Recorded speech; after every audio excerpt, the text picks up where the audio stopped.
Eh, Lanjut, Kang. ya enaknya itu bikin PT atau perorangan ya Kang. Kalau perorangan tuh triknya gimana gitu Kang? Gitu. Nah Oke. itu satu. Yang kedua, Wah, banyak kayaknya.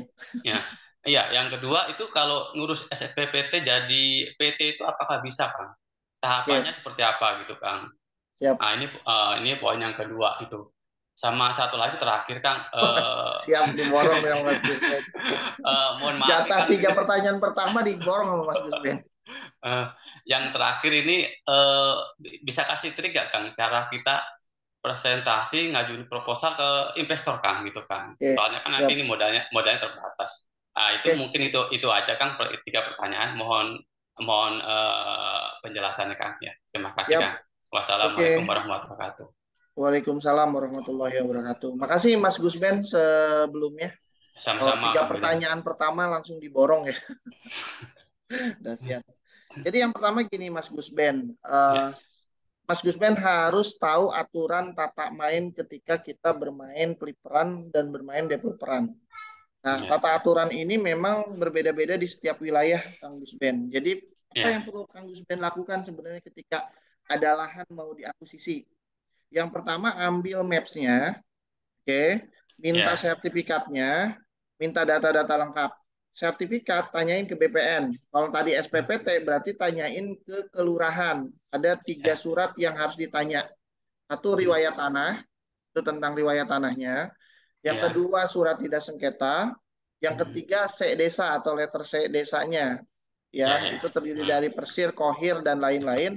Yang keempat, SPPT-nya itu fixkan kalau misalnya suratnya masih petok, kitir, giri, ya AJB, dan lain-lain. Pastikan 4 surat ini namanya sama, subjek maupun objeknya mirip. Ya, difikskan dulu tuh untuk suratnya. Yang kedua, setelah ngurus legalitas, ngurusin izin dulu, tanyain dulu izinnya. Hati-hati ya Mas Gusben, ya. ada aturan terbaru terutama di tahun 2022 ke 2023 ini yang namanya LSD, lahan sawah dilindungi. Tidak semua lahan Hmm, itu bisa digarap, walaupun itu perkarangan ya, bukan bentuk sawah gitu ya.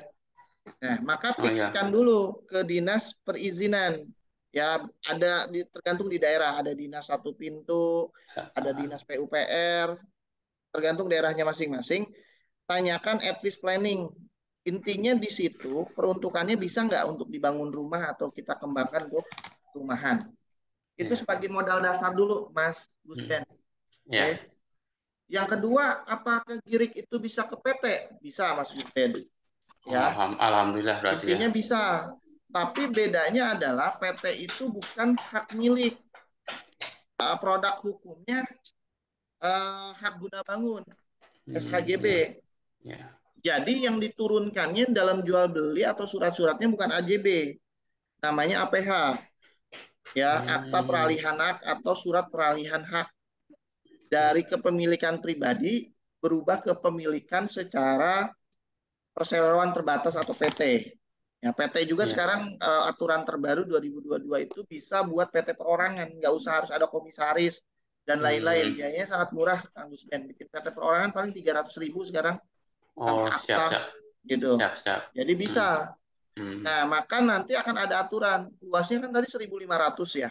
Iya, Kang. Ada dua mekanisme sih. Mainnya pakai perorangan secara resmi atau PT secara resmi. Atau yang ketiga, mainnya perorangan di luar aturan main. Itu saya nggak sarankan, tapi bisa sebenarnya. Cuman Hmm. butuh pengalaman dan butuh trik yang memang aman buat proyek kita berjalan nyaman. Gitu Hmm. ya. Jadi Hmm. untuk ke PT bisa, suratnya bukan di AJB kan, tapi di APH kan, dialihan Hmm. hak teratas nama PT. PT sendiri sekarang Hmm. bisa perorangan, developer bisa juga PT secara normal. Ya Hmm. tentu kalau pengen yang bagus ya PT yang umum ya, karena dia Hmm. punya apa namanya SK dan lain-lain. Maksudnya akta dari notaris dan lain-lain, dari Kemenkumham dan lain-lain. Bedanya itu doang sih. Hmm. Hmm. Yang ketiga, yang kedua, ke satu, kedua, terjawab ya. Kita ke yang ketiga ya, Mas Yusmen. Ya. Hmm. Gimana supaya konsumen ya, investor itu minat agar proyek kita didanai, Ya. gitu ya. Investor itu sebenarnya nggak banyak faktor yang dia minta. Ya, yang pertama yang pasti dia minta satu, berapa profitnya atau berapa keuntungan yang bisa dibagi oleh dia. Ya, maka nanti harus ada hitung-hitungan kapan balik modal, berapa profit yang dibagi, persentasinya, terusnya berapa nominalnya, berapa return of investment-nya, kira-kira dari modal yang dia berikan terhadap keuntungan yang didapatkan itu berapa gitu ya, dan lain-lain. Itu ada secara hitung-hitungan secara normal.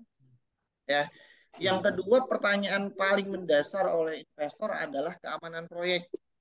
Ya, keamanan ini akan terdiri dari dua. Satu, subjeknya atau developernya atau flippernya, si flipnya yang menjalankan, orangnya gitu ya. Mas Gus Ben-nya yang menjalankan. Di mana dia akan melihat satu track record kita. Ini orang pengalaman enggak?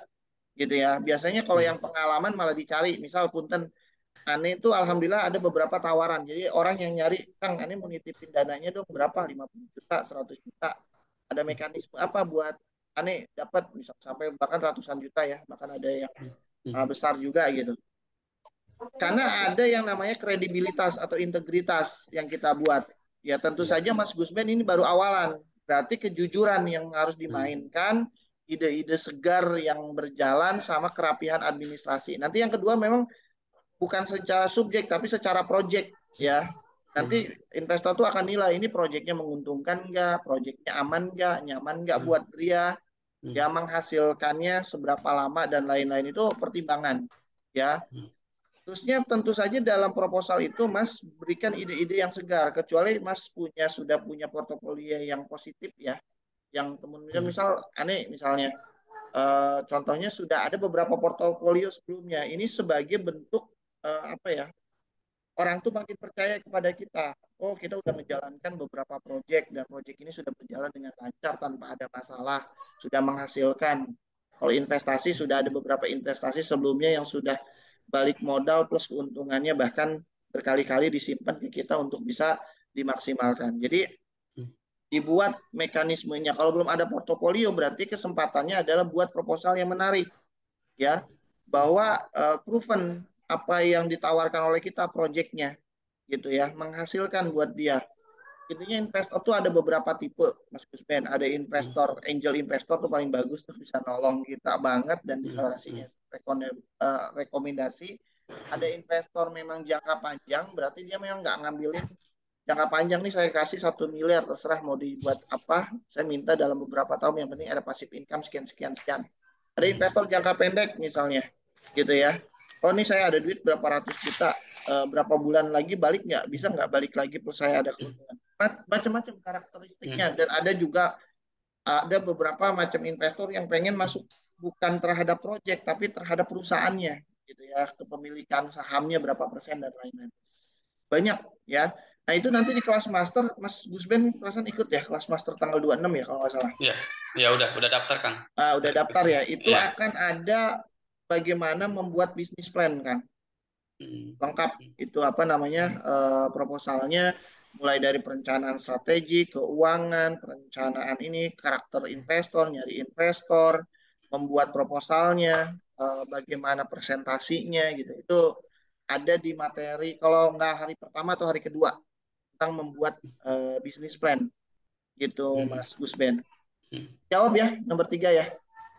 Nanti Yang lebih nomor lengkapnya mungkin di materi kelas master kita bahas, dan ada pembaruan juga untuk buat bisnis plan, kriterianya salah satunya hasil dari FS-nya, dan nanti ada banyak banget contohnya yang bisa pakai buat Mas Gusben meyakinkan investor. Nanti proposal itu dipakai jadi 3 Mas Gusben, satu buat kita dan tim sebagai bentuk aturan main proyek kita berjalan gitu ya, terutama kalau ada project manager itu panduannya. Yang kedua kita gunakan biasanya ke pemilik tanah supaya tanah ini bisa dapat harga yang hot deal atau sesuatu yang hot deal ya, bisa kerjasama bayar dan lain-lain ya.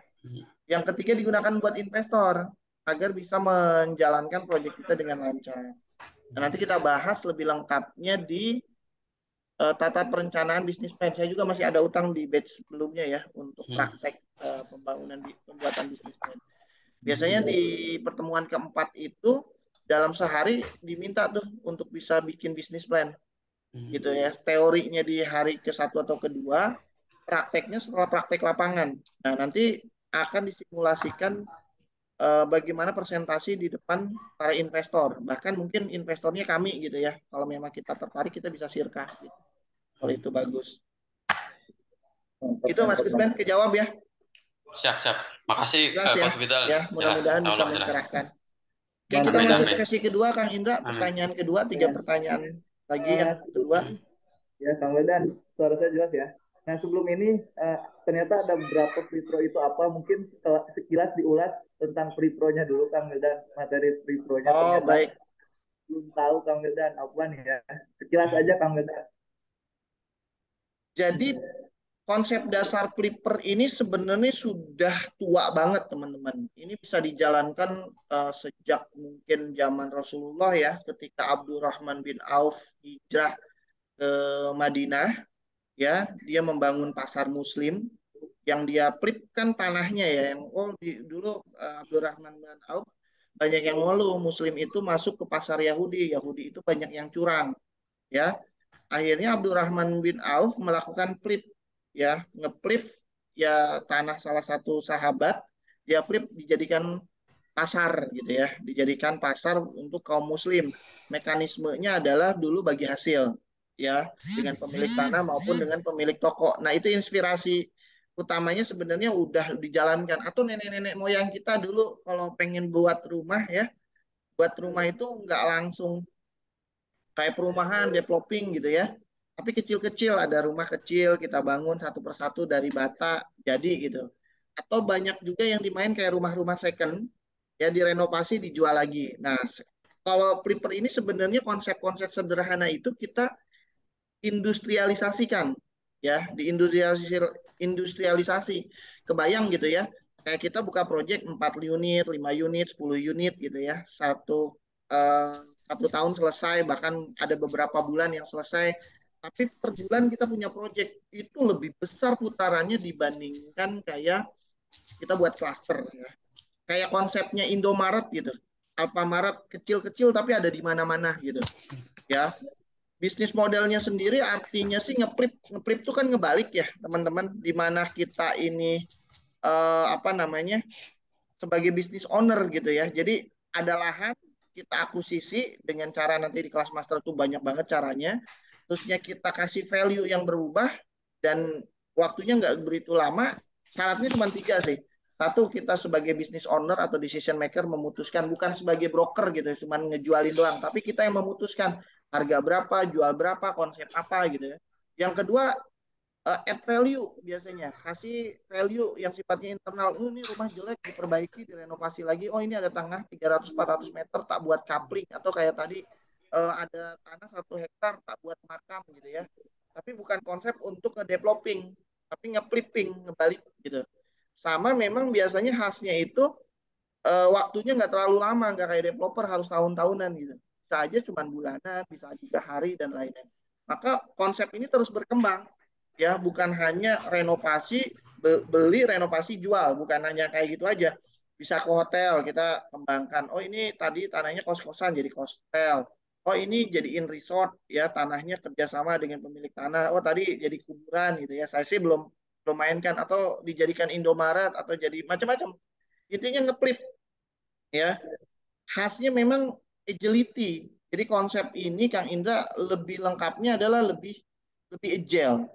Jadi beda, ada broker, ada kontraktor, ada developer, ada flipper ya. Ini tuh profesi sebenarnya. Banyak yang udah ngejalanin kayak gini, beli jual lagi, beli jual lagi.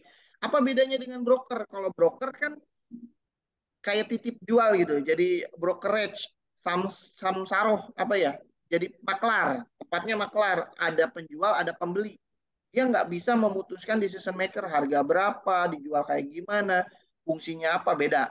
Dan beda juga kayak misalnya kontraktor. Kontraktor cuma bangunin doang. Tapi kita bisa membeli pesan bangun kepada kontraktor. Beda juga kayak developer. Developer tuh harus bangun infrastruktur, bangun pasos, bangun pasum, dan lain-lain yang memang sifatnya lebih developing, mengembangkan gitu ya.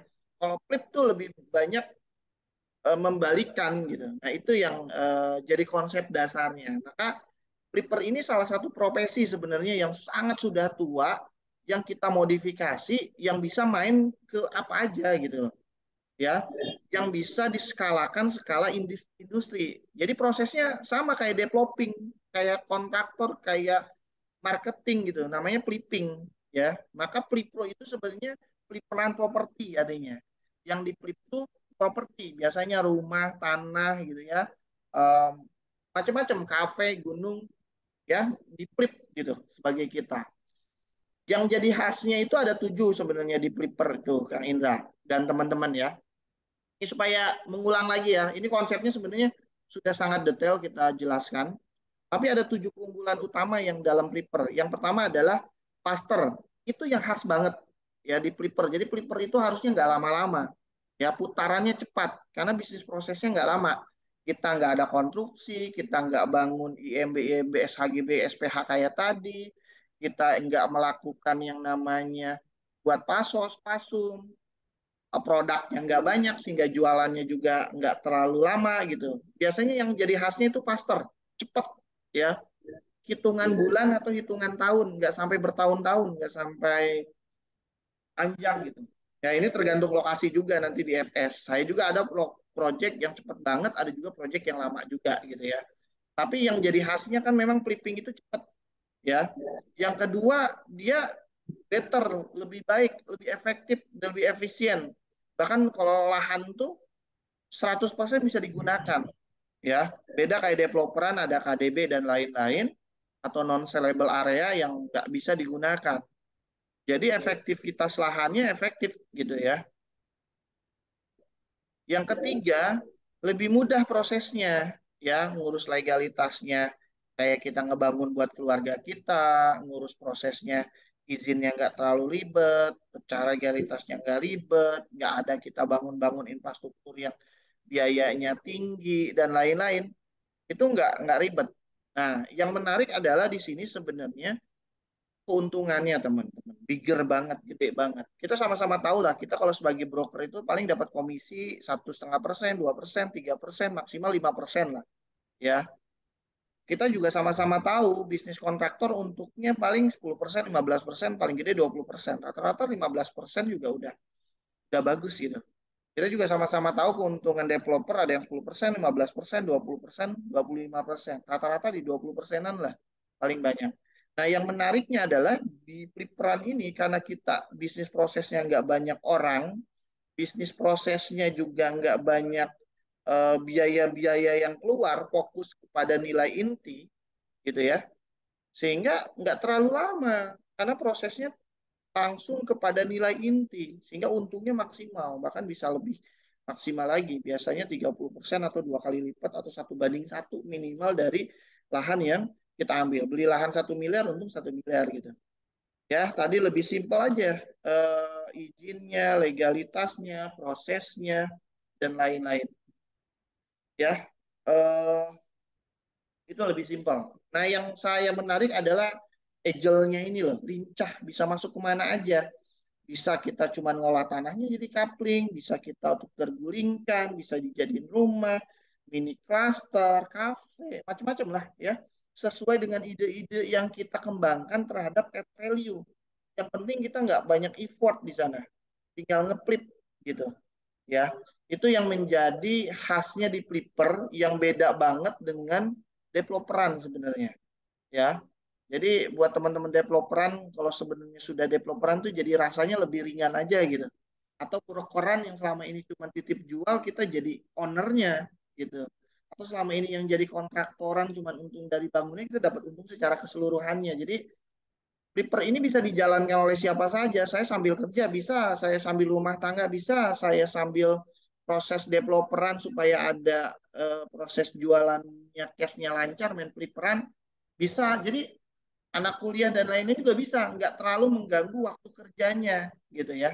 Kecuali memang skalanya besar, misal kayak Flipro tuh skalanya pengen lebih besar, industri, jadi punya tim sendiri, punya tim marketing, punya tim produksi dan lain-lain karena muter terus, oh sebulan ganti proyek, tambah proyek lagi yang sebulan ada kuotanya 7 sampai 10 proyek berjalan gitu ya. Silakan. Dan ini yang menariknya ternyata bisa diindustrialisasikan gitu ya. Terbukti ya di Amerika itu ada salah satu orang, seorang doang, sebulan tuh menghasilkan kurang lebih 1.500 titik liperan. Berarti bisa diindustrialisasi karena udah ada orang yang melakukan hal tersebut. Ya, dan bahkan di luar sana di Eropa, di Amerika ada acara sendiri, ya ada TV sendiri tentang bagaimana melakukan flipper gitu ya. Ini menarik dan ini ya, harusnya konsep lama yang memang kita perbarui aja dan ini sebenarnya bisa mendistrak terhadap bisnis properti yang ada gitu karena kita memangkas banyak bisnis proses yang berjalan di properti seperti itu ya gambarannya. Nanti kita banyak ya teman-teman contohnya, bisnis prosesnya, cara-caranya, contoh-contoh flipper, bagaimana menjalankannya. Ini bagian dari bagaimana membuat contoh-contoh bisnis flipper ya yang berjalan gitu. Yang teman-teman bisa kembangkan. Oke, kita Ya, masuk ke sesi konsultasi ya. Balik lagi ke sesi tanya jawab. Silakan dilakukan yang sesi selanjutnya. Mangga. Pak Abdul Muluk mau bertanya, silakan Pak Abdul Muluk mau yang dikonsultasikan. Ya, Kang. Ya, Ya, Eh, saya sebenarnya mau share apa namanya ya. Saya boleh konsultasi terkait dengan ini nggak, Kang? Pertama terkait dengan lahan yang sudah saya beli. siap, Saya masih evaluasi mau pecah jadi berapa gitu, jadi tiga siap, atau jadi siap. empat gitu. Saya boleh sambil nge-share ininya nggak, Kang? boleh, boleh, boleh, Boleh, boleh, boleh. boleh. Mohon Jadiin izin. co-host aja, Kak. Siap. Ya, ya. Coba udah bisa ngecat belum, Kang? Sudah. Nah, kelihatan ya, Kang ya? Yap, Ya, Ya, jadi lahan yang saya beli ini seperti ini, Kang, yang sebelah kanan ini. Yang sebelah kanan ini dan ukurannya itu sekitar ini ya 265 meter. siap, Eh, dan di apa ukurannya itu dia di hook posisinya ada siap, 13,6 atau 13,5 lah ya kali siap. ininya 20,3. Kalau saya kemarin ya saya coba apa bikin FS-nya gitu ya. Pertama melihat kalau ini kan kita memang namanya preperan kita bukan bukan di area yang bukan dalam perumahan gitu kan. Nah, kemarin saya kepikiran bahwa karena ini bukan di area perumahan, biasanya kan orang-orang yang memang apa ya punya dana terbatas, dia pengen punya rumah, tapi masih area yang dekat sama kota lah gitu ya, masih dekat sama tol ataupun dekat sama tempat kerjanya atau seperti itu gitu kan ya. Nah kemarin kepikiran kayaknya lebih bagus dipecah jadi empat gitu, jadi tanahnya ukuran sekitar 60 meteran gitu kan. Dan nanti bangunannya mungkin bisa bangunan satu lantai ataupun mungkin 1,5 lantai atau seperti apa gitu ya. Jadi biayanya harga rumahnya bisa di bawah 500 lah gitu. Karena kalau di sekitar situ kan harga rumah sekarang rata-rata untuk perumahan udah di atas 600, ada yang rata-rata ada yang 800 900 gitu. Di dekat-dekat situ juga gitu kan. Nah, cuman eh, kalau misalnya saya di sini, kalau misalnya saya pecah jadi empat gitu ya, ada kalau dengan konsep yang saya coba buat seperti ini, lahannya agak menyempit gitu Kang, menyempit kecil kecil mukanya dan manjang ke belakang gitu beberapa. Dan saya juga masih belum belum dapat ininya sih karena baru baru proses belinya sekarang pun masih masih apa namanya masih di notaris dulu gitu ya belum sampai pecah bidang gitu. Nah ini mungkin saya pengen dapat masukan nih Kang atau yang di sini ada opsi satu opsi dua atau ada masukan lain juga monggo di luar ini juga saya sangat sangat open Kang. Yang opsi dua ini ya akan lebih cakep sih dalam artian bangunannya lebih ideal gitu ya. Luasan mukanya masih dapat 6,5 7 atau 7 meter dan kalau dibagi tiga seperti ini. Cuman pertama saya masih belum tahu kalau misalnya untuk bangunannya ini untuk terutama yang di bagian hooknya ini berapa area yang bisa saya bikin bangun rumah karena kan biasanya kan harus ada area apa sih namanya saya lupa bahasanya yang area kosong di depan sama di pinggir jalan gitu ya karena dia di hook gitu ya depan Garis sama padan, kiri ya. ada yang sepadannya gitu ya.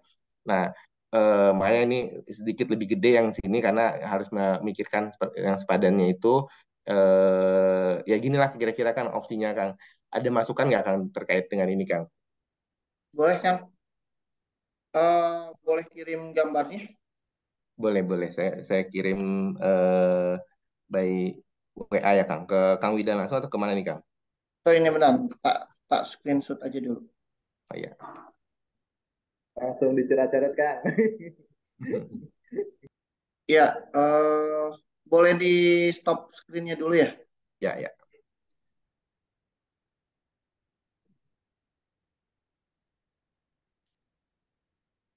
Bentar, belum jalan nih Zoom.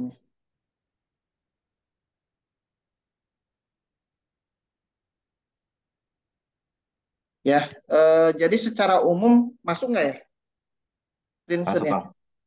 Bentar, tak hapus dulu. Ya, jadi ini bagus sebenarnya lahannya. Hook saya senang banget, Mas. Jadi apa yang perlu dilakukan, Mas? Punten ya ini dari screenshot ya. Yang perlu dilakukan adalah menganalisa daya beli pasarnya, Mas. Ya, Iya, iya. daya beli pasarnya. Sebisa mungkin Flipper itu bisa menghadirkan harga yang memang pantas gitu ya, tidak terlalu mahal, tidak terlalu murah, dan eh, pertimbangan kecepatan penjualan gitu ya. Kalau saya jadi Mas, apa yang saya pertimbangkan ya? Yang saya pertimbangkan adalah bagaimana cepat aku jadi Setuju, setuju. gitu ya.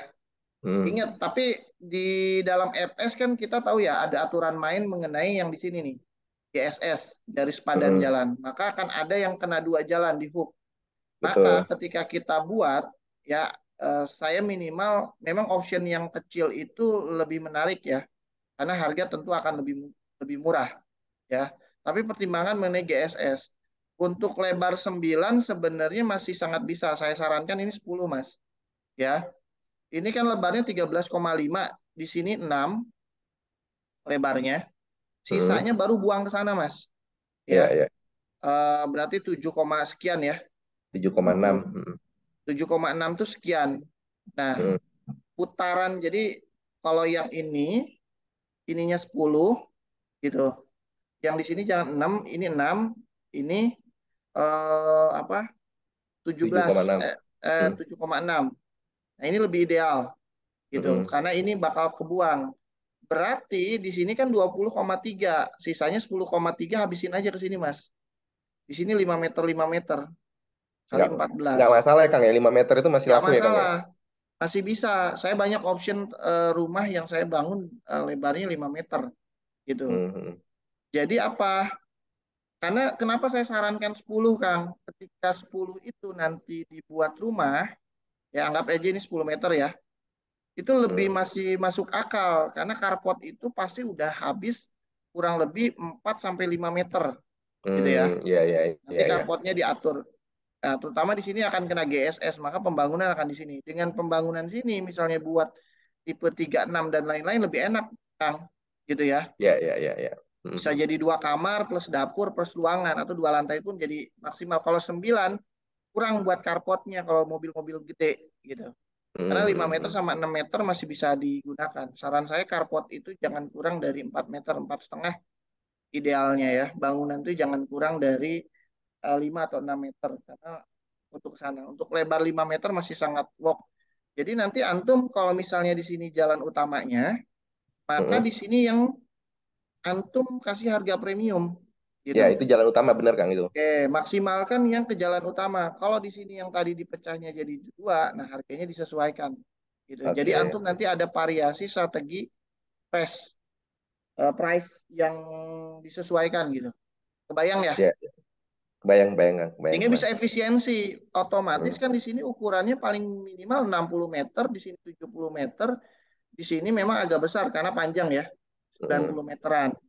Cuman antum kejar harga yang di sini lebih mahal Hmm. Hmm. gitu, Hmm. disesuaikan sehingga nanti antum buat price list yang kira-kira menarik untuk di sana. Nah, ini untuk gimmick aja, besarnya di sini. Nah, ini hati-hati ada GSS ya. Kalau jalannya di sini 5 meter atau 6 meter, ini akan kena di sini 3 meter, ke sini 3 meter nih. Disesuaikan. Hmm. Makanya atau bila perlu dibuangnya ke sini, Kang. Di sini 5 meter semua, sisanya ke sini. Supaya Ya, yang ya, ini ya. nanti dapat harga premium dan nggak kena saat IMB ini problem gitu. Ya, ya, ya. Nah, maksud saya satu lagi nih, Kang. terkait dengan yang kita pengen tahu apa GSS tadi ya, Mm-mm. itu gimana Kang ya? Maksudnya kan biasanya kita harusnya pecah ngurus ke KRK-nya dulu atau ngurus supaya tahu apa GSS-nya tadi ya, atau pecah sertifikat dulu. Jadi kan kalau pecah sertifikat dulu jadinya kita takutnya salah kayak gini nih, misalnya ternyata GSS-nya gede gitu, akhirnya bangunannya juga bingung kan jadinya.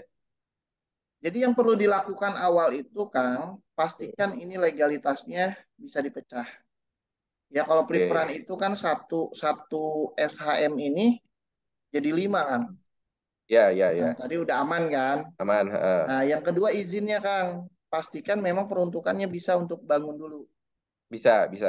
Nah, kalau Sudah. memang udah bisa bangun, Mm, ya udah pengajuan untuk pecah sertifikat ini, mm, mm, ya. mm, Nah, mm. antum juga sebelum bisa bangun ini minta yang namanya advice planning. Nah, di situ Hmm, aturan tentang GSS dan lain-lain oke lah oke. pokoknya. Nah, hasil GSS ini kasih ke arsitek. Jangan melebihin ini ya, tolong buatin set plan yang sesuai ketentuan ini, gitu. Hmm, ya ya Supaya nggak ya. mubazir. Betul Takutnya itu antum Kang. salah gitu. Takutnya salah salah pecah jadi nggak Tapi bisa dari jual lagi. pengalaman aneh sih, biasanya di sini kayak gitu, kayak tadi tuh Hmm, jaraknya. hmm. Maka antum besarin yang ini nih, yang kena hook di sini. Iya iya iya iya. Kebayang ya? Bayang bayang. Karena di sini nanti akan tergantung jalannya ya. Ada Hmm, 3 meter sampai 5 meter gitu. Nah, kalau saya buang ke sana, jual tapi semua full iya di iya sini. iya. Hmm, hmm, Bangunannya nggak usah besar-besar, jadi rumahnya tumbuh gitu. Kalau buat denah pun kan, ini carport nih agak besar ke sini. Di sini hmm. ya, oh ini 2 kamar, kamar mandi, ini ruang tamu. Di sini ada taman gitu, buat Iya bagus. iya iya. Hmm, hmm. Jadi Kebayang ya? ngurusnya advice planning dulu ya, advice planning Ya, dulu ya advance berarti planning kan. dulu biar jelas. Kalau advice planning itu berarti kan maksud saya ngomongnya itu masih dalam satu ukuran gede ini Belum, kan Kang ya, belum ya dipecahkan masih ya di Kang situ ya. aja, belum dipecah, belum Oh, apa. oke oke. Ya ya ya ya ya. Ya wis deh, oke Kang. Mbak, itu Siap. advice planning itu udah pasti nggak bisa dirubah ya Kang. Misalnya ternyata di atas itu kan 3 meter gitu ya. Apa masing-masing 3 meter gitu dari jalan gitu ya. Ya, Itu memang makanya pakai cara perorangan. Kalau perorangan ini izinnya adalah izin warga perorangan, jadi tidak besar. Tapi kalau pakai izin perumahan, gede, Kang. Dan ini kan kita juga oh harus sesuaikan juga apa namanya ininya apa namanya garis-garisnya. Maksudnya mhm. disesuaikan dengan aturan main yang ada. Ini raw jalannya berapa? 5 meter. Road jalannya kalau yang jalan gedenya itu sekitar mungkin 4,5 sampai 5 lah ya. Jalan yang kecilnya itu sekitar 4 meter Kang.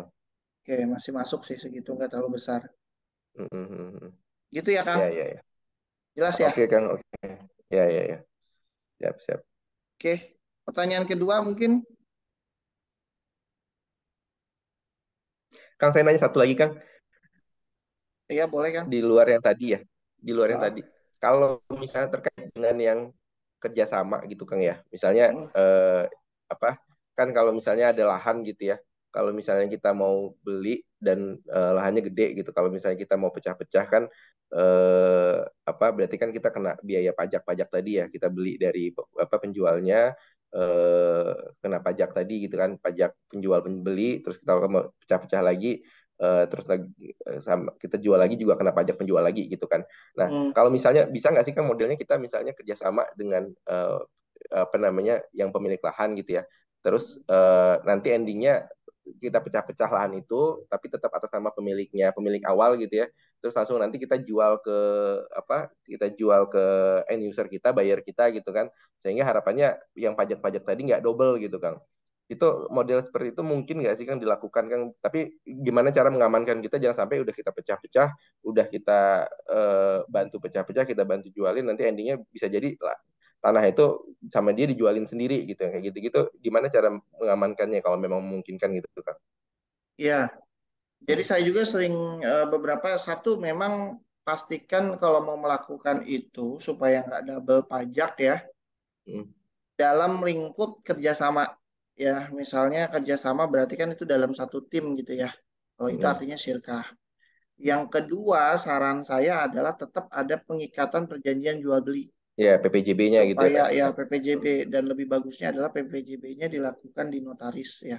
Secara Mhm. resmi ada ketentuan dan kesepakatan yang disepakati. Yang ketiga, masing-masing paham tupoksinya, tugas pokoknya masing-masing. Karena memang tadi karena sirka atau yang perjanjian tadi kesepakatan bahwa memang harus diselesaikan sampai dengan laporan SPT-nya. Kasihan pemilik tanah kalau misalnya itu nggak diselesaikan kan. Sampai memang penerimaan harga dan disepakati juga harga tuh mau seperti apa jual belinya supaya memang pajak itu nyaman untuk dua belah pihak. Yang penting kita nggak ngelanggar pajak dan pasti bayar pajak maksudnya gitu ya, tidak Mhm. main-mainin pajak gitu. Yang penting kedua pihak itu sama-sama aman dan sama-sama nyaman. Jadi pengikatan yang paling kuatnya adalah dibuat aturan main pengikatan perjanjian jual beli atau kalau ini akad syirkah kalau misalnya kerjasama Mhm. gitu supaya dan antum wajib edukasi ke pemilik tanah tentang hal tersebut dan antum juga harus bertanggung jawab sampai selesai ya sampai nanti pecah yang namanya SPPT terusnya SPT dia ya Ya, ya. surat pajaknya itu diisi ya sampai selesai sampai dia penerimaan atas haknya gitu. Jadi bisa bisa ya Kang ya kayak gitu ya. Bisa, Yang penting bisa. di PPJB-nya itu cukup aman ya. Yang penting Ya, apalagi kalau betul. di depan notaris ya. Betul. Ya, ya. Yang penting edukasi ya ke Ya, ya. Siap. pemiliknya juga dan bertanggung jawab.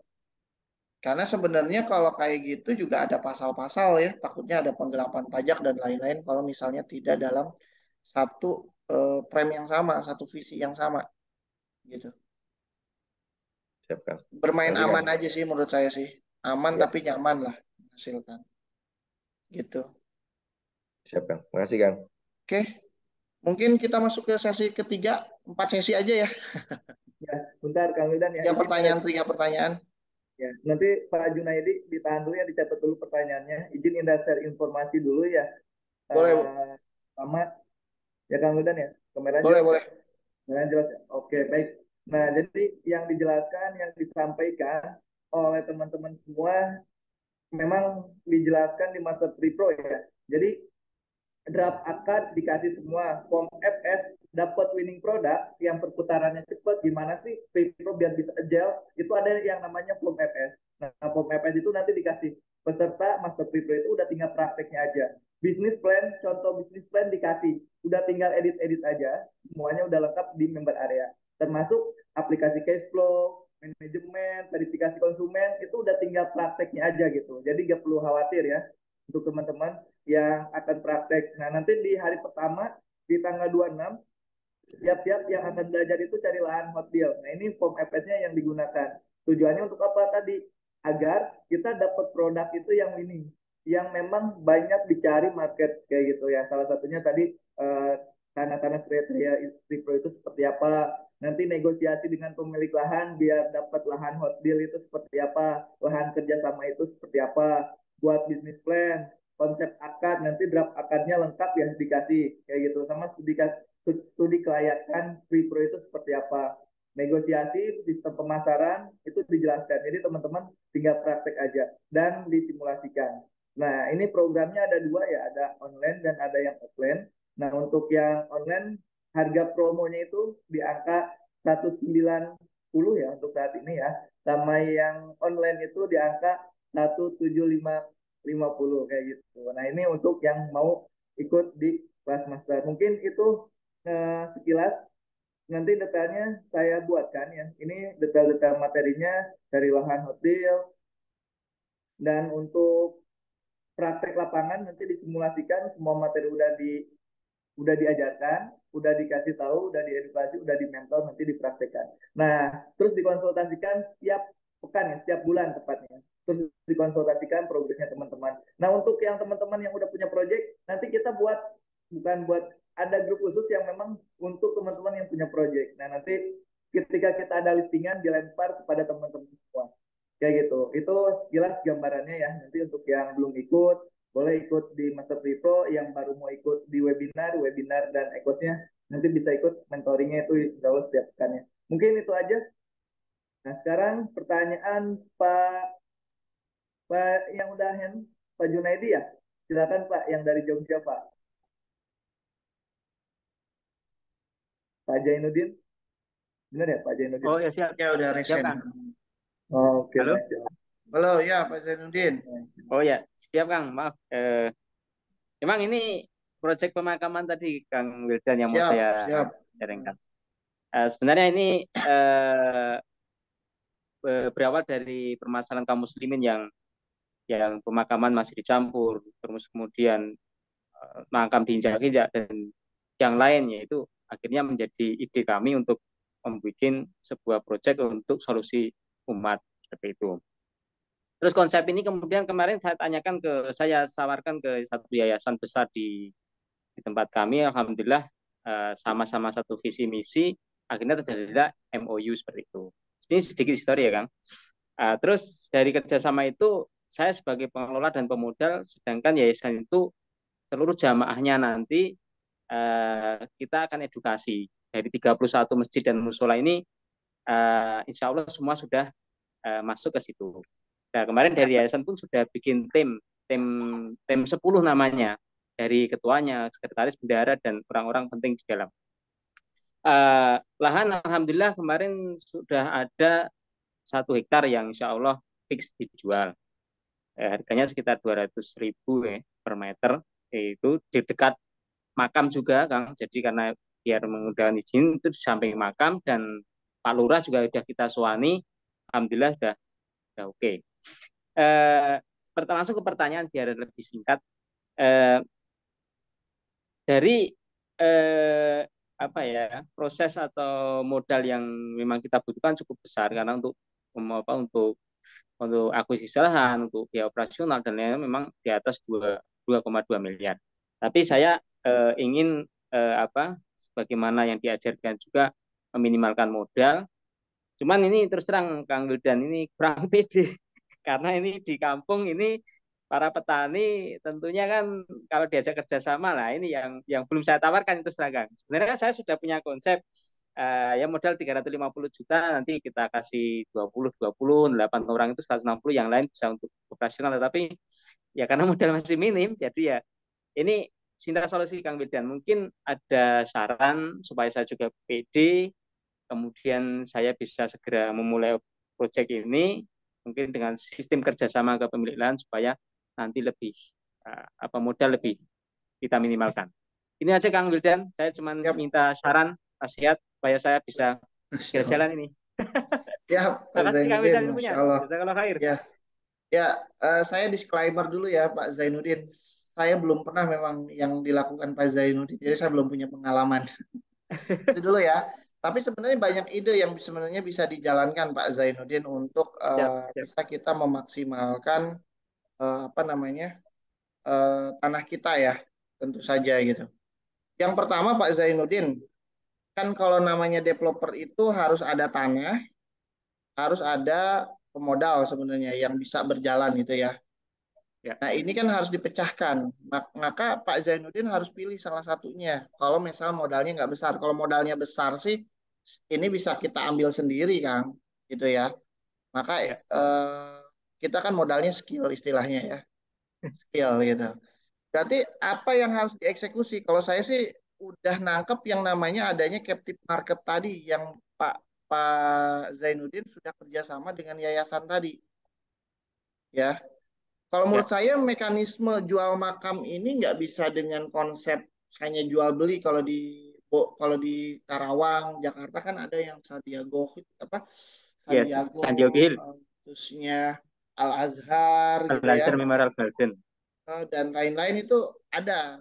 Tapi memang itu karakteristiknya adalah komersil, ya, jual beli gitu ya. Karena saya jujur saja belum tahu tentang izin mengenai pemakaman, karena kan pemakaman ini kecil-kecil ya.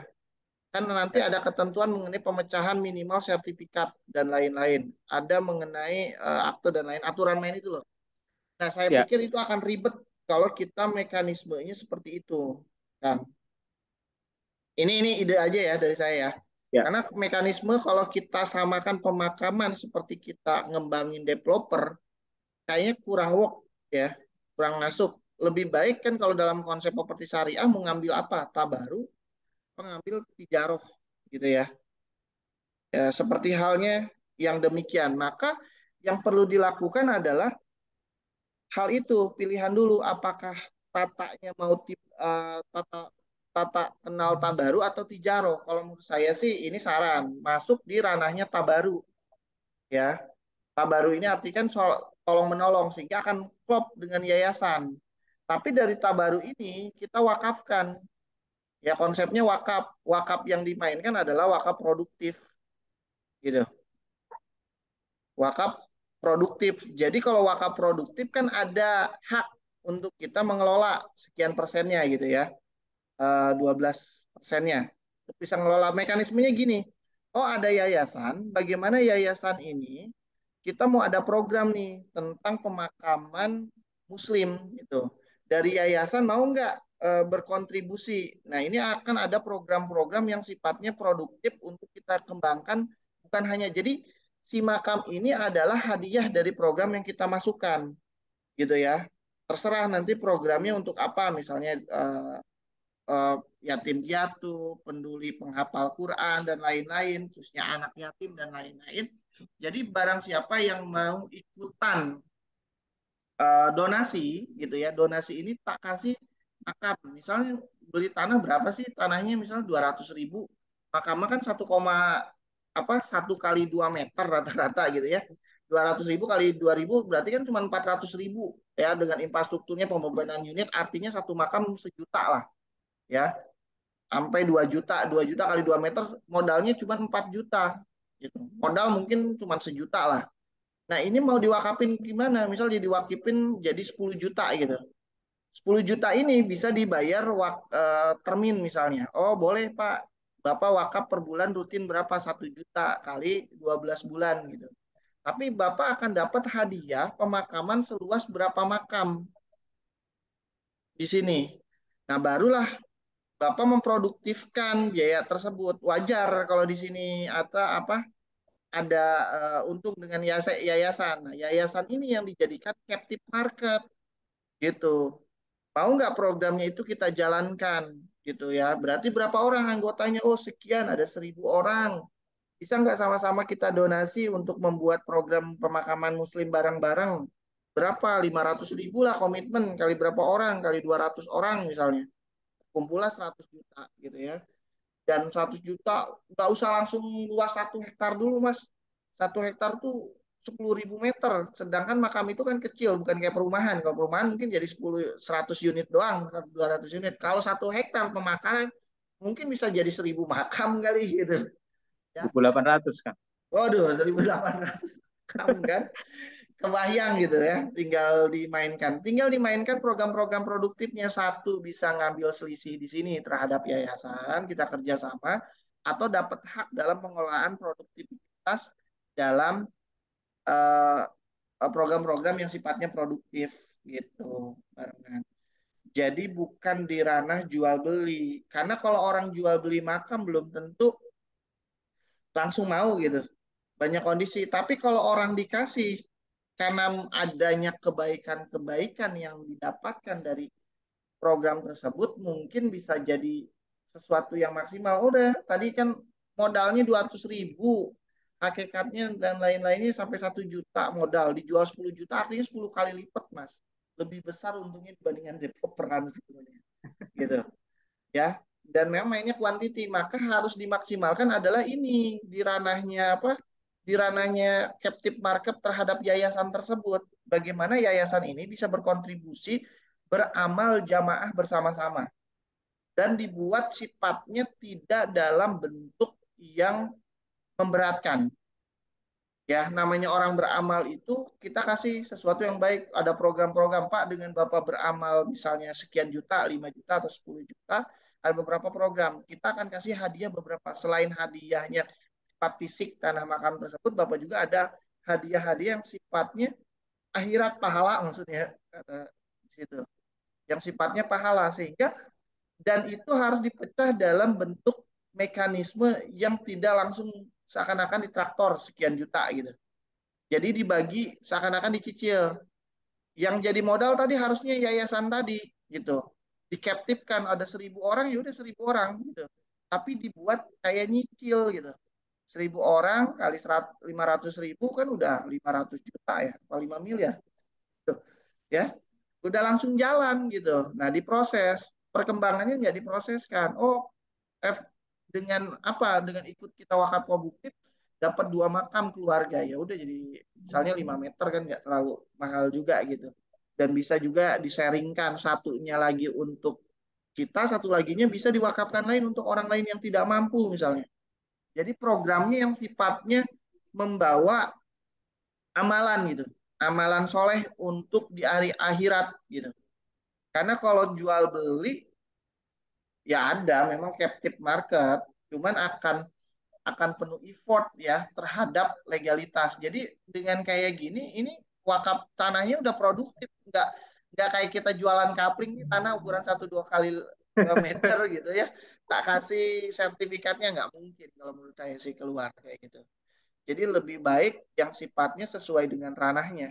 Ini ide ada ya, ide aja ya, Mas, Ya, yang siap, bisa siap, Kang. Masuk. diproduktifkan, dan ini kuantitinya akan banyak, maka captifkan terhadap yayasan yang sudah kerjasama dengan Antum. Dibuat program-program yang dua-duanya saling menguntungkan satu sama lain. Antum tuh sebagai pengelola saja di sana.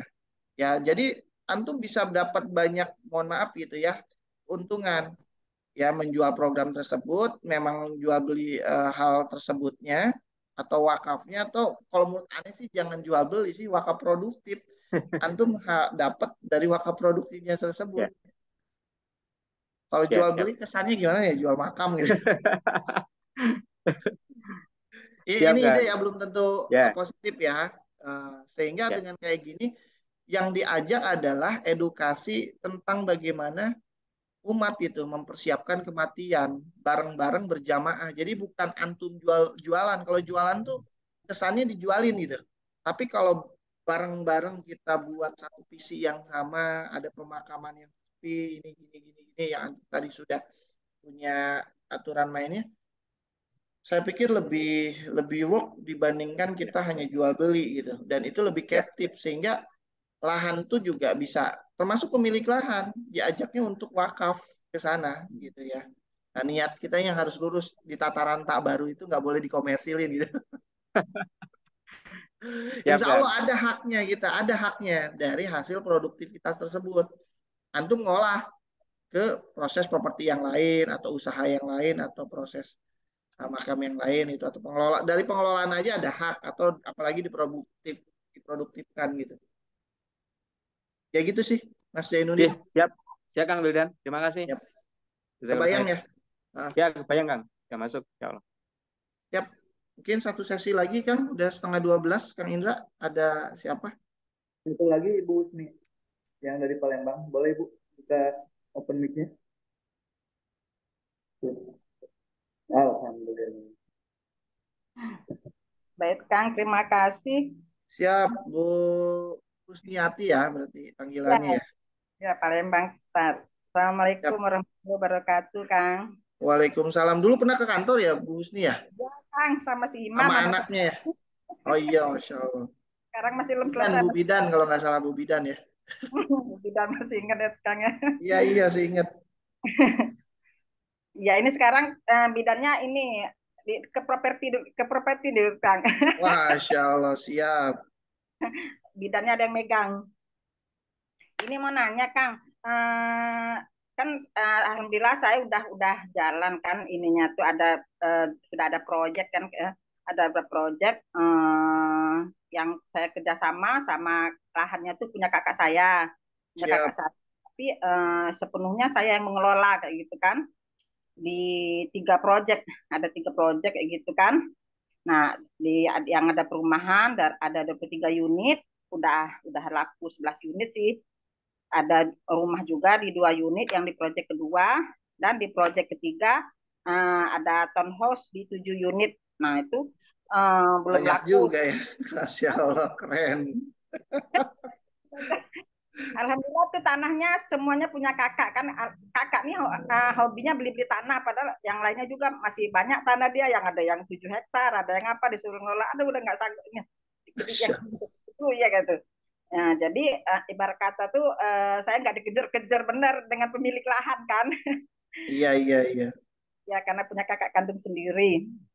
Nah, yang ingin saya tanyakan, selama ini kan penjualannya itu pakai marketing yang freelance, Kang. Hmm. Marketing freelance itu yang udah laku 11 unit itu di dalam waktu 4 bulan, alhamdulillah udah laku di harga rumah yang ada 350 juta, 400 juta kan. Nah, maksud saya tuh pengen punya tim yang benar-benar ada yang tim in-house kita sendiri. Nah, karena saya itu juga saya sudah siapkan kantor, siapkan kantor itu yang ada ruko 2 lantai itu, yang di bawahnya itu saya jual bahan bangunan kan. Saya jual Masya Allah. Siap. Keren perkembangannya Ibu, Masya Allah. Keren. Bersamaan itu karena ini jual bahan bangunan itu di 4 bulan itu sama buka proyek. Udah aku pikir daripada aku beli bahan bangunannya kan kalau bahan bangunan di satu rumah aja kisaran 100 jutaan kan beli bahan bangunannya kan. Nah, lebih baik kita punya usaha sendiri kayak gitu kan, kita langsung harga modal dengan reseller kan kayak gitu kan. Nah, jadi di atasnya itu kan kosong, di 2 ruko itu saya mau siapkan kantor tim kayak gitu kan. Nah, yang saya tanya tuh kan gimana membentuknya itu, Kang. Saya kan emak ini gaptek. Karena kalau udah hanya dari marketing freelance itu tidak mengangkat brand kita. Karena saya juga sudah buat PT kemarin itu Sahabat Muslim Property ke PT-nya. Dari lewat notaris kayak gitu kan buat PT-nya itu. Nah, maksud aku tuh kan mereka tuh kan kalau ngiklan kan ke ini mereka sendiri. Jadi tidak mengangkat nama kita.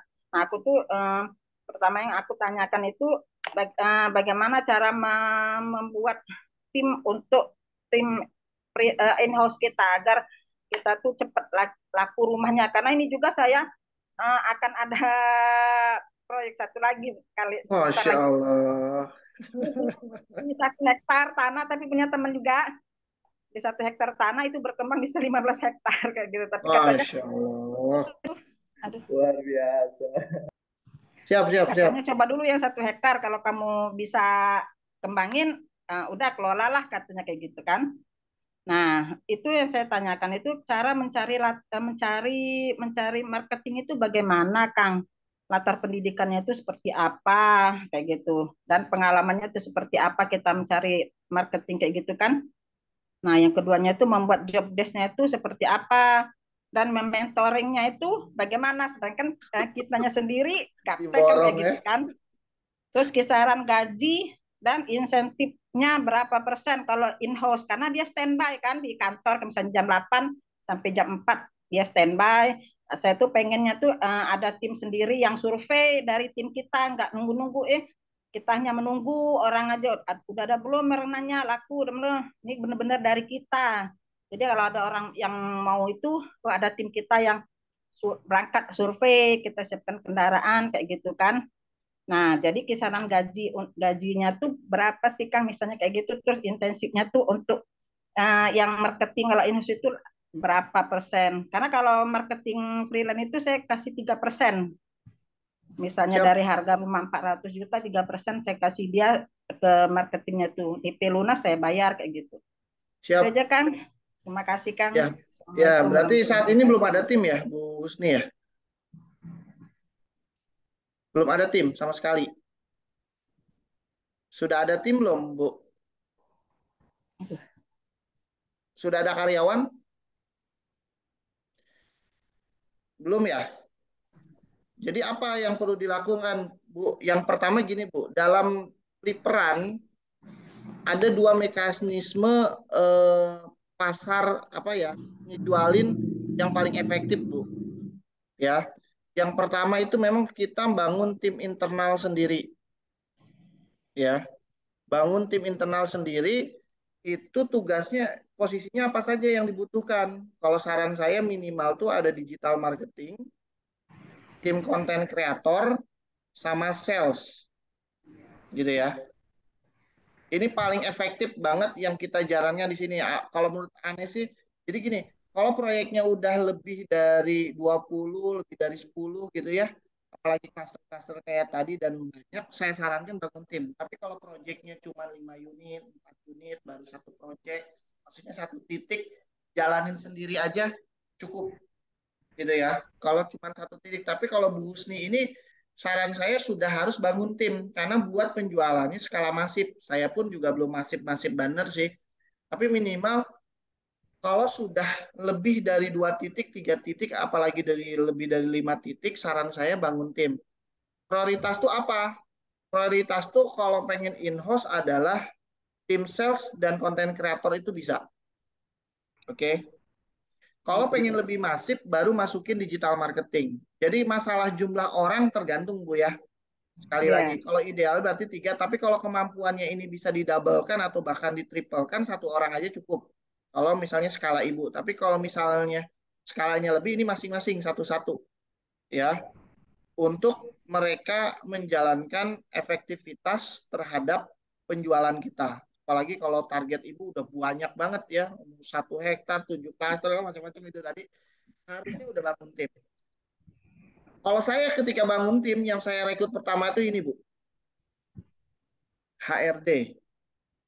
HRD. Ya, HRD baru merekrut mereka semua. Karena disinilah dia menentukan kriteria. Oh, kriterianya digital marketing harus bisa buat digital marketing, mulai bisa buat adset iklan, bisa copywriting, bisa macam-macam gitu ya. Itu dijalanin. Dia yang akan menentukan standarnya. Oh, berapa tahun gitu, berapa gajinya dan lain-lain sesuai dengan kemampuan budget dari owner. Gitu. Ya. Masing-masing job desk ini tuh apa? Job desk digital marketing, job desk utamanya adalah ngedatangin leads atau traffic. Jadi tugas utamanya adalah iklan. Ya, bisa dia organik, bisa dia ads atau berbayar. Sehingga nanti di sini harus ada KPI terhadap target yang menjadi target utamanya. Misal kalau saya setiap project minimal 5 sampai 10 leads ada setiap hari. Itu target utamanya. Ya, karena kalau nggak di kayak giniin, kita nggak punya target, Bu. Iya. Gitu. Oh, kita punya project 5 unit. Sehari itu 10. Sebulan berarti harus ada 300 lead. Ya, karena nanti ini akan di funnel. Akan dilakukan funneling. Gitu ya. 300 yang datang, 100 ngubungin CS, 20 ke lokasi, closing 2 misalnya. Sehingga ada aktivitas di sana. Jadi tugas dari digital marketing adalah ngedatangin traffic, ngedatangin leads untuk dikasih ke siapa? Ke sales. Sales itu tugasnya apa? Menjadi CS dan menghandling telemarketing dan handling. Ini 2 gitu. Telemarketing dan handling CS ini tugasnya. Gitu. Job desk-nya adalah merubah angka leads yang ada untuk datang ke survei di sini. Untuk datang survei. Jadi mengkonversi di sini nih. Ya, nelpon-nelponin orang, ngedatangin, nge-WA sampai mereka berkunjung itu di handling. Jadi KPI-nya adalah kehadiran. Oh, tadi rata-rata sebulan, seminggu berarti ada 70 sampai 100 yang WA datang, berarti harus ada seminggu itu ada 4 sampai 5 yang berkunjung gitu. Angka itu yang dijadikan kesepakatan dengan CS untuk bisa ngedatangin. Jadi trafficnya apalah closing di sini. Oke. Jadi digital marketing itu sebagai marketing, sales itu sebagai selling, content creator itu sebagai branding. Oke. Branding ini tugasnya adalah nge-brand, ya bikin konten harian di media sosial, konten untuk digital marketing, konten untuk sales dan lain-lain agar offering kita atau pesan kita sampai gitu ya. Istilahnya project kita tuh sampai ke customer sehingga ada juga ya KPI yang digunakan ya. Salah satunya adalah misalnya IG kita naik, YouTube kita naik, berapa konten yang dihasilkan setiap harinya, berapa minggu, dibuat gitu. Jadi kalau mau ngebuat tim marketing minimal tuh paling minimal tuh ada 3 divisi ini. Bisa 1 orang melakukan semua atau 2 orang salah satu yang dilakukan atau yang lain. Jadi targetnya seperti itu sehingga punya target terhadap closing yang akan didapatkan gitu. Bayang ya Bu ya. Nah, Bayang. mengasalah mekanismenya gimana? Ini dibalikan lagi. Misal Ibu ngomongnya properti syariah, berarti akan mengikuti fikih muamalah tentang ketenaga kerjaan. Oke. Kalau Ya. fikihnya fikih muamalah ketenaga kerjaan, berarti ini semua masuknya adalah ujroh Oh, digaji ya. iya. Gaji itu kesepakatan. Yang Oh, penting harus jelas job desk-nya. Orang oke. marketing tuh berapa gajinya? Tergantung di daerah masing-masing. Kalau saya di kisaran 2 sampai 4 juta per bulan. Dengan catatan memang ada traffic, ada KPI, ada konten yang dilakukan. Masalah nanti ibu mau memberikan bonus, ini akad yang terpisah, Oh, iya, iya, iya. bukan dalam akad ujroh dan tidak dikaitkan terhadap proses. Gitu. Jadi pilihan, ada 2 pilihan digaji dengan gaji yang pokok atau memang mau diberikan bonus tapi dikasih uang transport, tapi mekanismenya jualah gitu. Hmm, hmm, hmm, hmm. Bukan digabung Nah, ya, Kang bukan ya? digabung, bukan dipisah. Iya, iya, Bonus iya. ini kalau saran saya dikaitkan terhadap kinerja KPI ini, bukan terhadap closing. Jadi semua kedapatan. Iya, iya, Orang iya. yang produktif, semakin banyak bonus yang diberikan. Hmm, Gitu. Oh, dibuat tuh KPI apa? KPI hariannya gimana gitu. Jadi tinggal di mekanismein aja persentase dari ini. Misal ibu dalam apa namanya dalam cash flow-nya menganggarkan anggaran 10% untuk marketing. 10% ini dari anggaran misalnya 3% untuk gaji, 3% untuk offline, 2% misalnya untuk bonus dan lain-lain. Nah, anggaran itu aja yang digunakan gitu. Nanti dibuat oh, persentase masuknya sehingga si apa si si tim tuh dapat banyak pemasukan gitu ya. hmm, Menarik jadinya mau ikut dengan kita. Mekanisme kedua adalah ya tadi dimarketingkan supaya terikat adalah supaya dia ada mau datang ke lokasi dikasih uang transport gitu. Tapi konsepnya jualah ya, siapa yang bisa closing sekian, persentasenya tentu lebih besar. Kalau ini bonus paling kalau normal kan ibu ke agensi kasih 3% tuh. Kalau ke tim ya, internal mungkin satu sampai 2% atau 1,5% gitu ya, diatur aja gitu ya. iya. Tapi kalau sifatnya transport, gajinya diperkecil. Oke, saya kasih transport ya 1 juta atau 500.000 sampai 1 juta per bulan, tapi datang ke kantor. Nah, kalau bonus dapat tambahan komisi 2,5% sampai 3% atau 2% sampai 3%. Ya kesepakatan aja sih Bu, yang penting tidak melanggar kalau misalnya pakai fikih muamalah ketenaga kerjaan gitu. Tapi Hmm. kalau mau mekanisme yang lain juga banyak sih cara-cara yang lain gitu. Nah, tadi marketing ini untuk internal, ciptakan juga untuk eksternal tadi, agensi, agent dan lain-lain itu dijalankan juga gitu. Maksudnya gitu Bu. Kejawab ya Bu ya, semuanya ya. Yang kejawab Kang, Itu Alhamdulillah. divisi marketing. Nah, itu nanti akan diajarkan penuh nanti di sesi project manager karena di eksekusi ya sampai SOP-nya, KPI-nya, dasarnya itu di project manager. Jadi Ibu tinggal siapin. Yang paling enak adalah prepare itu dari sini langsung ke PM. Sekarang saya mekanismenya gitu. Ya adanya project manager. Project manager ini bisa untuk bangun, bisa juga untuk marketing. Gitu. Jadi plus dia. Per Mantap, project mantap. di per project itu dibebankan supaya kita bisa membangun di skala industri kita gitu. Kalau ibu tadi, Hmm, saya banyak banget nih tanahnya dari kakak, segini, pengen berjalan bersamaan. Mekanismenya yang saya gunakan PM gitu. Tapi ada tim support, ini namanya tim support ya, yang di sini tuh namanya tim support gitu. Gitu sih Bu, kebayang ya? Bayang, Kang. Alhamdulillah. Oke, semoga Makasih banyak. bermanfaat. Ya, sama-sama. Ya, jadi teman-teman sebenarnya ini untuk yang baru sendiri, Bu, saran saya Bu Sniati kalau bisa ngulang-ngulang aja. Lagian juga gratis kan di online. Kecuali offline ya. Kalau offline hanya untuk biaya makannya saja, gitu ya. Nah, di yang terbaru itu lebih lengkap lagi Bu sebenarnya.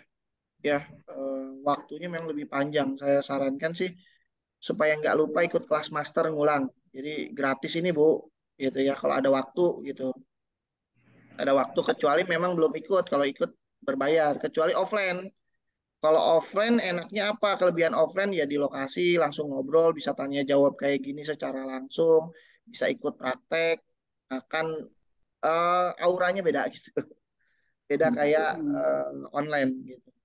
Nanti kita akan ada kelas master di itu tanggal berapa sih? Tanggal 26 ya, Jumat Sabtu Minggu nih. Ya. Jadi nanti kita akan membahas Bu, salah satunya di hari kedua tentang sistem pemasaran peliperan. Nah, saya banyak temuan baru bagaimana bisa memasarkan dengan cara yang masif, yang ringan gitu ya. Ya maksudnya ringan dari segi data gitu ya, dan bisa berjualan.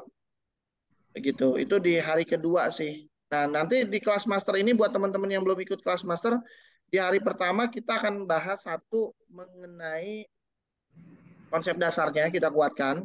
Yang kedua kita akan belajar tentang fikih muamalah. Salah satunya kita akan lebih dalam tentang fikih muamalah Bu yang terbaru tuh. Ya, salah satunya ada tentang pembahasan fikih muamalah tentang ketenaga kerjaan.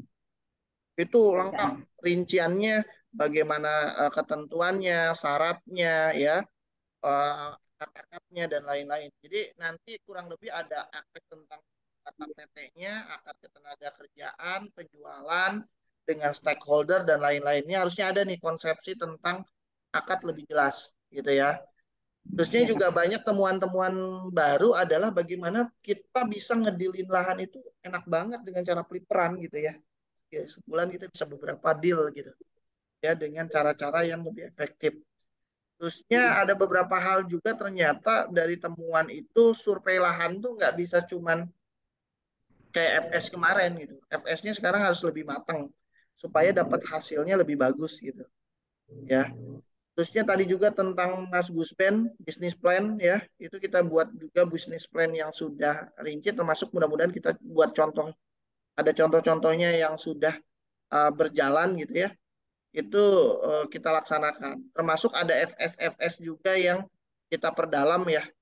Slide-nya sih tidak jauh beda, tapi mungkin pembahasan kayak gini kita perbanyak gitu. Di pertemuan kedua nanti akan bagaimana mekanisme negosiasi dan akuisisinya, sistem pemasarannya lebih lengkap, sistem keuangan, ya ada ada Excel yang lebih simple gitu ya. Terusnya sistem manajemennya sampai verifikasi dan wawancara. Mudah-mudahan kalau waktunya cukup ada juga tentang bagaimana praktek lapangannya gitu ya. Jadi buat teman-teman yang mau ikut di kelas master di terakhir tanggal 26. Sekarang lebih eksklusif sih Bu. Ya kalau dulu kan sampai puluhan ya. Kalau sekarang mungkin dibatasi supaya ngobrol kita dan lain-lainnya lebih lebih lebih intens, lebih banyak dapat studi kasusnya gitu. Itu ya Bu ya teman-teman. Jadi seperti itu. Jika memang tertarik, boleh nanti mendaftar ke Kang Indra untuk ikut kelas master. Yang sudah ikut silakan hadir saja, silakan ya. Iya. Baik, terima kasih nanti ikut Kang. Husni, makasih banyak. Kita cukupkan kali ya. Mungkin belum semua nih kejawab pertanyaan-pertanyaannya. Nanti banyak sebenarnya ya. Kita buat sesi konsultasi kayak gini diperbanyak. Kejawab ya semua pertanyaan teman-teman yang diinginkan. Mangga kalau pengen lebih lengkap lagi, ikut kelas master aja. Nanti ada sesi konsultasi sendiri yang nggak banyakan gitu ya. Saya kasih gratis konsultasi sendiri selama 2 jam pribadi ya. kita bisa Ya, menjawab tanya jawab yang lebih lengkap. Gitu. Masya Allah. Itu pembahasan personal ya Kang Udan ya. Kang Udan ini makasih banyak Kang Udan untuk waktunya. Alhamdulillah yang daftar ada ya, untuk yang daftar kelas master yang masih mau daftar masih ada kesempatan ya di hari ini. Nanti dari di bawah harga ini semua ya, jadi 190 175 ya. Ya Kang Udan ya. Jadi khusus memang untuk eh, lebih alhamdulillah lebih tersistematis lagi materi-materinya, lebih update lagi sesuai dengan eranya saat ini gitu ya Kang Hudan ya. Ya, Ya, makasih banyak Kang Hudan, makasih banyak teman-teman semua. Nanti insya Allah untuk yang udah daftar ada personal juga ya, coaching personal, mentoring personal untuk mau melangkah, karena kendalanya itu mau melangkah. Kayak Bu Bu ini Bu Husni ketika mau melangkah sekali melangkah udah banyak Bu ya. Ya, alhamdulillah ya Bu ya. Ya gitu. Nah ini gimana caranya mau melangkah, nanti ada konsultasi itu via via chat, nanti saya bantu apa aja tahapan-tahapannya untuk yang udah ikut webinar, udah ikut pre-pro, apalagi yang udah ikut master. Mungkin pertemuan kita hari ini tutup dengan baca hamdalah. alhamdulillah. Alhamdulillah ya Rabbil Alamin. Amin. Istighfar, Astagfirullahaladzim. astagfirullahaladzim, astagfirullahaladzim, dan doa Subhanallah, kifaratul majlis. alhamdulillah, Subhanallahumma wa Oke, makasih banyak Ibu Siti, Pak Junaid, Pak Ya, Junaidi. makasih banyak ya teman-teman yang hadir hari ini. Nanti kita masuk ke konsultasi minggu depan dan nanti bulan depan ada 2 webinar juga buat yang sudah beli e-course atau webinar boleh ulang lagi ya. Jadi kalau hari Ya, ini bukan kelas webinar, sebenarnya lebih ke kelas konsultasi. Ya kalau webinar nanti boleh ngulang lagi. Ditunggu tanggal hari Jumat minggu depan udah masuk batch 18 ya. alhamdulillah ya Oke, Kang. Jumat, Sabtu, Minggu ya. Ya Eh, Kang. kalau yang mau nginep di kantor juga silakan free. Untuk yang offline, terima kasih banyak. Mohon maaf atas segala kekurangan dan salah. Ya, saya tunggu nanti teman-teman di kelas master untuk bisa membahas lebih lengkap lagi step by step tentang studi kasus bermain fliperan, gitu ya. Terima kasih banyak. Mohon maaf atas segala kurang dan salah. Kita tutup dengan hamdalah. Assalamualaikum warahmatullahi wabarakatuh. Terima kasih. Waalaikumsalam. Waalaikumsalam. Waalaikumsalam warahmatullahi wabarakatuh. Ya, makasih banyak ya teman-teman semua. Ya, Siti, syukron ya Pak Zainuddin, Terima Bu kasih, Husni, Kang. Pak Abdul Terima kasih, Qadir, Kang. Pak Fajar Suryo Ismoro, Pak Suhendi, Mas Ferdi, Mas Arya, Mas Ari, Bu Ambar, Fitria, Fitria ya semuanya ya teman-teman yang tadi juga hadir sekitar 20-an. Terima kasih banyak sudah hadir. Semoga dilancarkan terhadap bisnisnya dan kita bisa konsultasi terus ya. Kalau yang mau lebih intens sebenarnya kita ada sesi konsultan ya dan harganya juga sangat murah, itu sebulan itu 2 sampai 3 kali eksklusif, dibimbing, dikasih form dan rutin gitu ya, sampai teman-teman bisa berjalan lancar. Kalau pengen lebih spesifik lagi masuk ke sesi konsultannya ya. Terima kasih teman-teman. Assalamualaikum warahmatullahi wabarakatuh. Waalaikumsalam Salam. warahmatullahi wabarakatuh. Izinin rekod ya teman-teman semua ya. Ya.